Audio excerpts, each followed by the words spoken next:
Probably the most important factor in the future of the Everest climbing industry is search engine optimization. Welcome to Everest Live, today's Daily Dispatch, April 10th. I'm Ben Ayers from Kathmandu. Look in the link below. I just filed a report for Outside Magazine where I kind of take a deep dive on this recent helicopter rescue scandal, where Everest guides were allegedly poisoning clients to make millions of dollars on insurance fraud.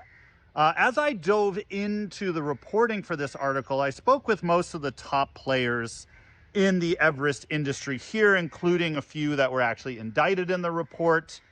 And the big issue from the Nepali perspective, or the perspective here, is that, yes, the insurance fraud, it's an issue, it needs to be addressed, it's a huge problem.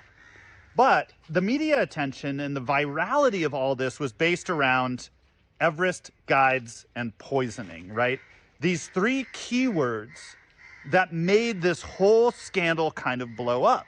And in full transparency, when I filed my report with Outside Magazine, me and my editor kind of went back and forth on what should the headline be? How do we describe this? Is it a catastrophe or is it just kind of a misunderstanding, right?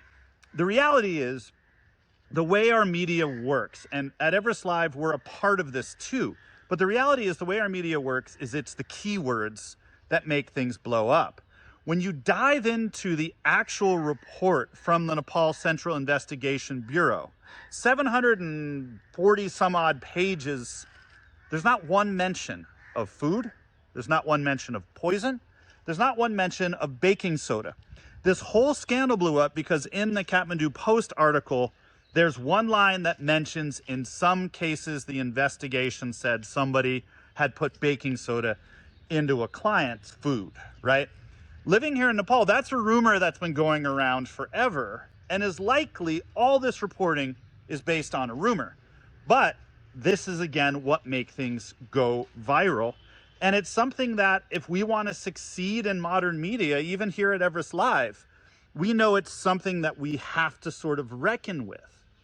And that, to me, is a way of understanding Everest now. It's a way of understanding ourselves. And I think for us in our Everest Live community, I also want to say that what we're trying to build at Everest Live is something that's entertaining, that's exciting, but that's factual and truthful. And it isn't sensational at the cost of the truth and accurate reporting. But that actually puts us at a disadvantage. If you look at some other accounts that follow Mount Everest, there's a lot of this sensationalism to get likes, to get subscribers. And I get it. That's how you have to pay the bills. It's not cheap for us to go to Everest Base Camp. We're trying to figure it out. We're going to run at a loss this year again, but we're doing it because we believe in the long term. We have something to offer. And I guess that's also where I appeal to you, dear reader, listener, watcher, is we're trying to build this community together. And this is where things like subscribing, like sharing, like telling your friends, like tagging people, if we can make this go, if we can make this spread based on the integrity we're trying to bring to this, we're also going to be able to perpetuate that integrity. So thank you all for following along. Check out the Outside Magazine article. Tell me what you think. We're going to be doing a lot more collaboration with Outside this year as well, which is great. We're really excited about it. And we're really looking forward to an exciting season ahead and a truthful one. Talk to you tomorrow.